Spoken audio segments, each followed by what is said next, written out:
பிரமாணத்தை அறிந்திருக்கிறவர்களுடனே பேசுகிறேன். சகோதரரே, ஒரு மனுஷன் உயிரோடு இருக்கும் அளவும் நியாயப்பிரமாணம் அவனை ஆளுகிறதென்று அறியாமல் இருக்கிறீர்களா?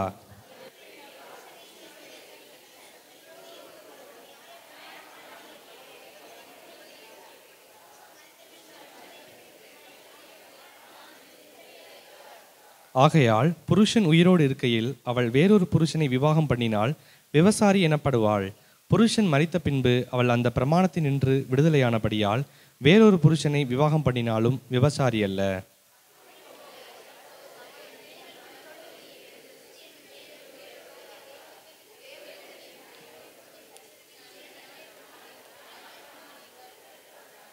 நாம் மாம்சத்திற்கு உட்பட்டிருந்த காலத்தில் நியாயப்பிரமாணத்தினாலே தோன்றிய பாவ இச்சைகள் மரணத்திற்கு ஏதுவான கனிகளை கொடுக்கத்தக்கதாக நம்முடைய அவயங்களிலே பலன் செய்தது.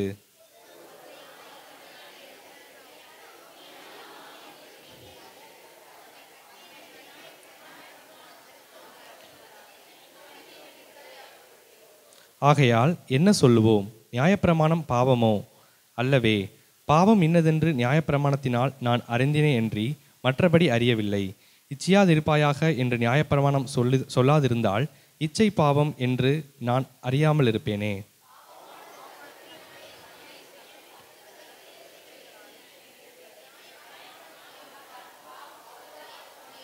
முன்னே நியாயப்பிரமாணம் இல்லாதவனாய் இருந்தபோது நான் ஜீவனுள்ளவனாய் இருந்தேன்.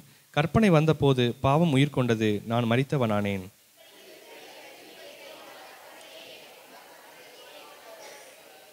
பாவமானது கற்பனையினாலே சமயம் பெற்று என்னை வஞ்சித்து அதனாலே என்னை கொன்றது.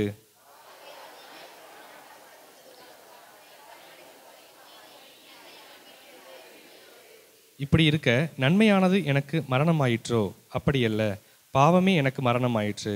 பாவம் கற்பனையினாலே மிகுந்த பாவமுள்ளதாகும்படிக்கும் அது நன்மையானதை கொண்டு எனக்கு மரணத்தை உண்டாக்கினதினாலே பாவமாகவே விளங்கும்படிக்கும் அப்படி ஆயிற்று.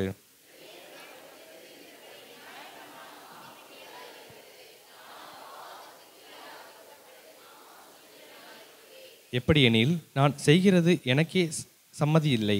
நான் விரும்புகிறதை செய்யாமல் நான் வெறுக்கிறதையே செய்கிறேன்.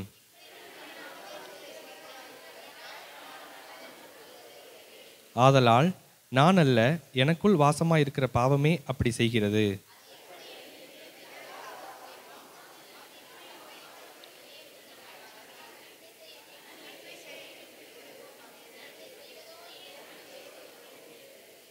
ஆதலால் நான் விரும்புகிற நன்மையை செய்யாமல் விரும்பாத தீமையையே செய்கிறேன்.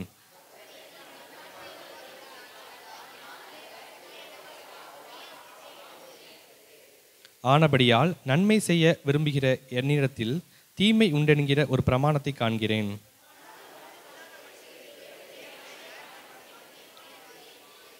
ஆகிலும் என் மனதின் பிரமாணத்துக்கு விரோதமாய் போராடுகிற வேறொரு பிரமாணத்தை என் அவயங்களில் இருக்க காண்கிறேன். அது என் அவயங்களில் உண்டாயிருக்கிற பாவ பிரமாணத்துக்கு என்னை சிறையாக்கி கொள்கிறது.